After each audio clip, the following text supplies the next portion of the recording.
Bonjour et bienvenue pour la leçon numéro 7. Nous allons voir aujourd'hui une composition décorative d'une forme complètement insolite, c'est-à-dire une forme d'arc de cercle. Pour cela, nous aurons besoin de quelques prêles qui seront préalablement tigées avec du fil recuit, de quelques chrysanthèmes unifleurs jaunes, de l'érémurus, quelques mufliers blancs et quelques tournesols. Nous aurons aussi besoin d'un contenant. J'ai pris ce contenant doré et de mousse florale. Donc c'est parti pour créer ensemble cette composition décorative en forme d'arc de cercle. C'est parti, à tout de suite. Donc là je commence par piquer mes prêles. Donc comme je vous l'ai dit, ce sera une composition en forme d'arc de cercle. Donc je donne la forme à mes prêles. C'est pour ça qu'il est important de les tiger avant. On les tige avec du fil recuit. Le fil recuit, c'est une tige que vous pouvez, une fil de métal qui est de couleur noire du coup vu qu'il est recuit et qui est très résistant et surtout très souple, mais pourtant très souple. Donc on le passe à l'intérieur de la prêle et ça peut nous donner n'importe quelle forme vu que ça tuteur ou je sais pas, ça fait une sorte de tuteur à l'intérieur de la prêle, donc ça ne se voit pas. Donc, ce qui nous permet d'avoir des formes comme ça très sympas à faire et très technique aussi parce que c'est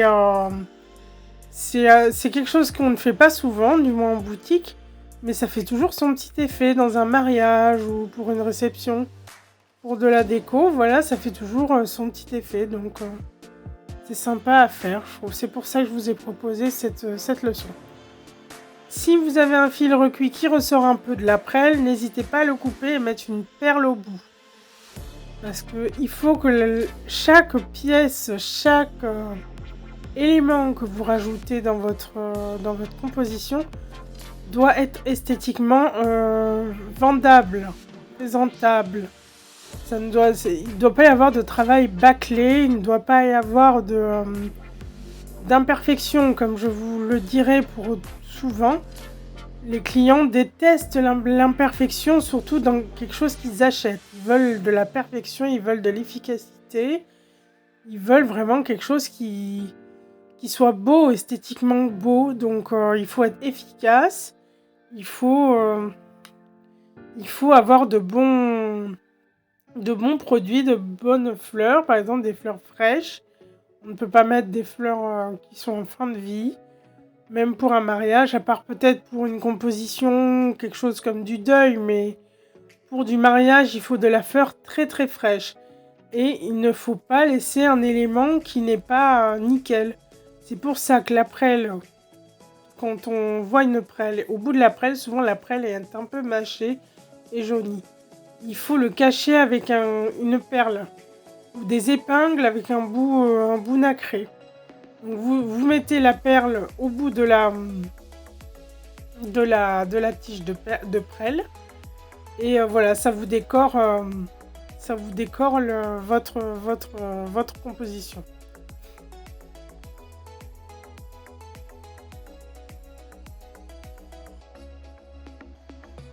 Donc là, je pique mes mufliers de part et d'autre du côté arqué. Du côté arqué de la composition. Le truc, en fait, pour garder une idée, c'est de la mettre en croquis.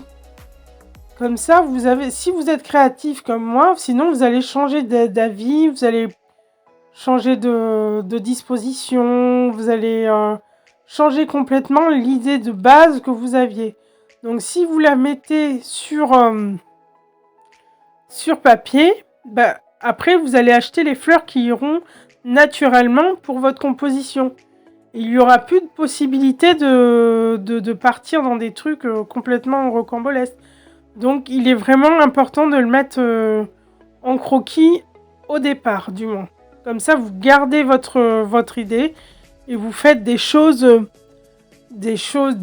créations qui restent, qui deviennent des œuvres d'une certaine manière, parce que voilà, vous avez mis toute votre créativité dedans, du début jusqu'à la fin, donc vous créez des œuvres florales, voilà.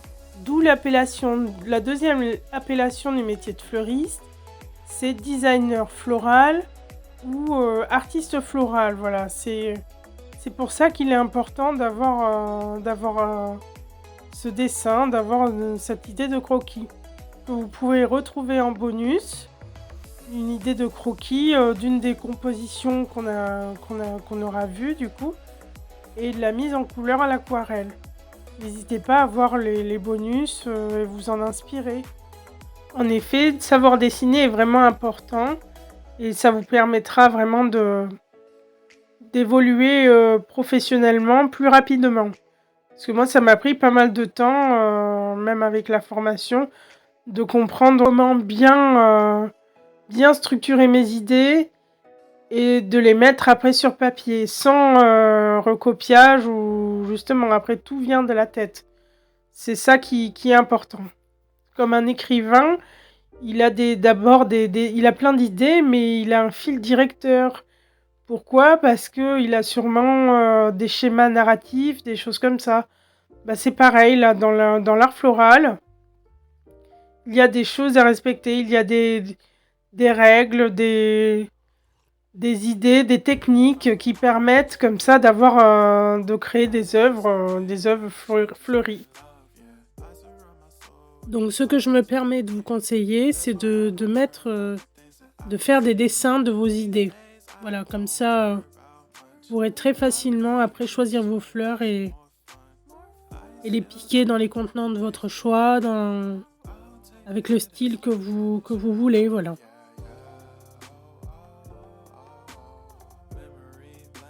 Donc revenons-en à la composition. Donc j'ai bien fait mes hauteurs et mes proportions. Je pars sur un arc de cercle, donc j'ai fait ma hauteur d'abord et j'ai fait le bas après. Ensuite j'ai garni des deux côtés et j'ai fait... et là je suis en train de garnir l'intérieur. Car il y aura une sorte de... C'est un arc de cercle, donc il faut qu'il y ait une continuité dans la réalisation. Il ne doit pas y avoir de trous au milieu, non, il faut qu'il y ait une continuité dans toute la composition. Et pour cela, on est obligé de mettre un petit peu de feuillage, mais bon, là, on n'en a pas trop à mettre.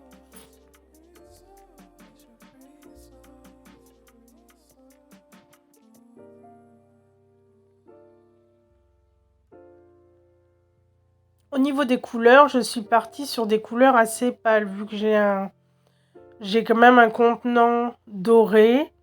J'aurais pu partir sur des orangés, des rouges. Voilà, mais j'ai décidé de rester un petit peu sobre, à part qu'il y aura un peu de jaune avec les tournesols, mais sinon, je suis restée sur des couleurs assez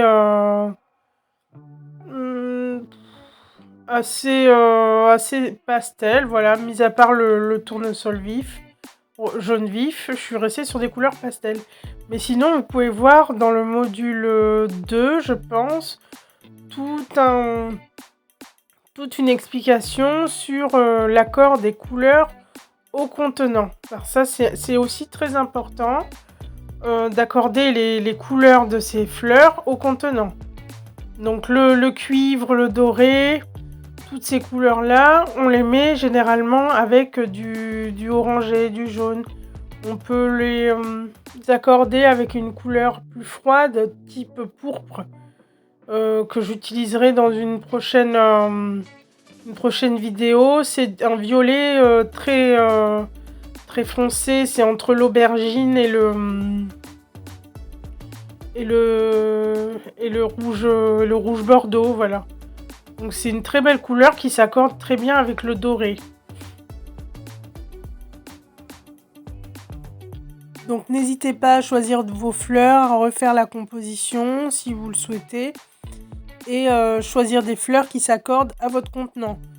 Si vous avez un petit peu de mal, vous pouvez prendre un contenant foncé ou un contenant blanc. Vu que c'est pas vraiment considéré comme des couleurs dans le principe du cercle chromatique. Donc ils conviennent avec toutes les autres couleurs, vu que c'est pas vraiment considéré comme des couleurs.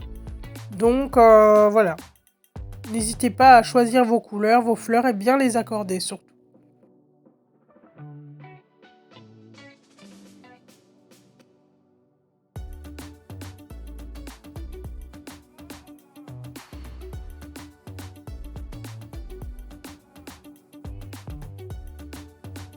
Aussi, dans ce genre de composition, la forme des fleurs est aussi très importante.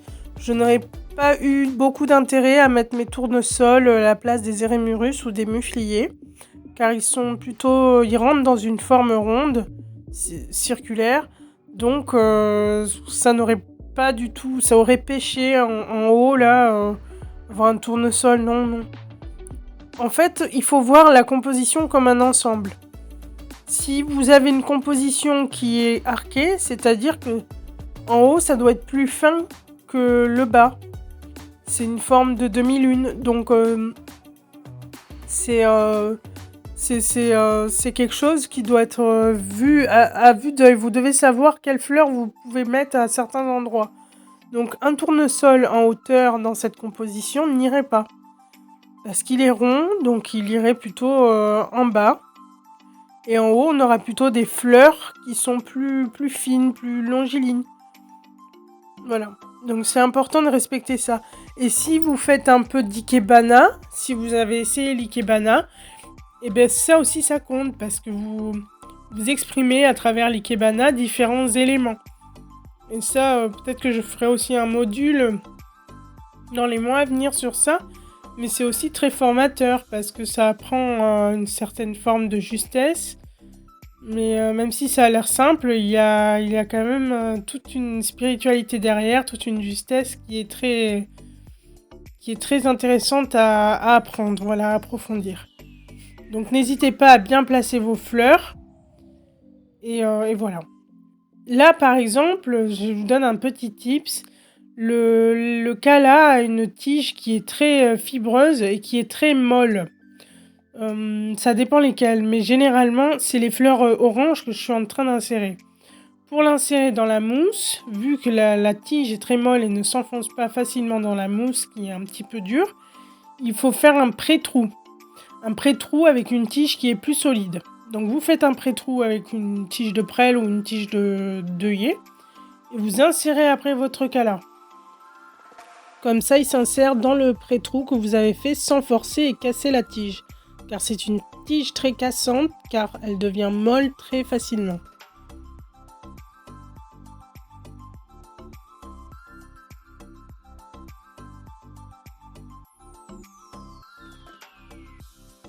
Pensez aussi à retailler en biseau chacune de vos tiges. Non, peut-être pas vos prêles, vous pouvez les tailler au sécateur, même à la pince, vu qu'il y a un fil de fer à l'intérieur. Mais chaque autre tige de fleurs, de feuillage, il faut les retailler en biseau pour que ça boive bien et que ça forme une sorte de flèche, de petits pics qui se piquent correctement dans la mousse. Voilà. Donc je nettoie toujours mon plan de travail en fin de composition. Je nettoie aussi le sol par la suite. Mais tout doit être propre, tout doit être rangé. J'ai aussi un module sur l'hygiène que vous pouvez voir en début de programme.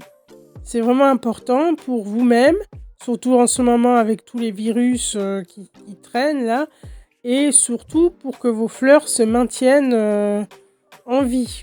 Voilà, sinon les fleurs sont comme nous, elles attrapent aussi des microbes, des sortes de virus à plantes, des choses comme ça, des maladies, voilà. Donc pour ne pas avoir des bactéries qui se mettent dans l'eau, sur vos tiges, sur vos fleurs et qui vous pourrissent votre stock, n'hésitez pas à bien ranger régulièrement, à javeliser vos contenants. Voilà, c'est vraiment important. Vos contenants et vos vases. Donc voilà le pré-trou dont je vous parlais. Là, je viens de faire un pré-trou. Et je réinstalle mon cala qui n'était pas très bien placé à mon goût.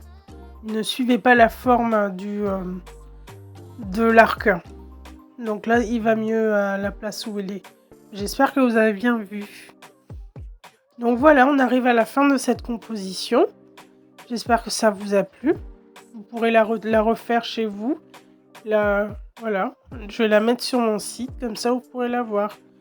A tout de suite pour le petit mot de la fin.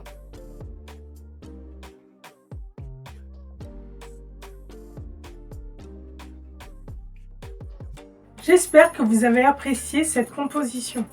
C'est une forme qui ne se fait pas souvent, mais je trouve intéressant à vous apprendre.